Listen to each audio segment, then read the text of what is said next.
commuters will be facing more cancellations from Monday. ScotRail's say a reduced timetable is necessary to give passengers certainty, but some travelling earlier are worried about what this will mean for their journeys on routes that are already very busy. The first train from Inverness to Aberdeen, it was only 2 carriages, so there was a lot of people standing.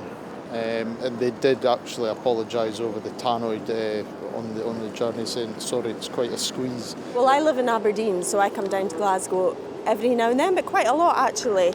So yeah, that's quite an important thing for me, I guess, especially if there are going to be no trains after 8.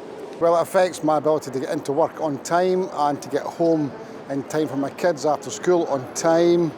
It affects my social plans for the next 3 weekends because we've got plans to come to Glasgow, go to events, and we stay on the East Coast, so it's a nightmare. The May timetable had approximately 2,150 weekday services, but from Monday this will reduce by a third.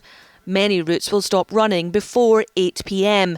The last train from Edinburgh to Glasgow will be at 10:15 instead of 11:45 p.m. For those heading to Aberdeen from Glasgow, the last train will be 3 hours earlier at 6:40.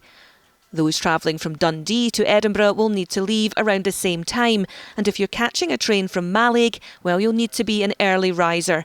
If you miss the 6 a.m. to Glasgow, you'll be waiting 24 hours for the next direct service. This pub owner in Glasgow is worried.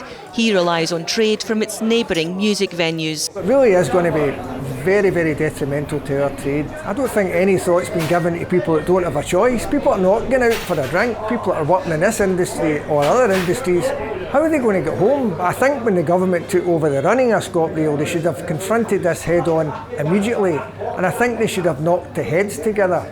The Transport Minister met with ScotRail this afternoon.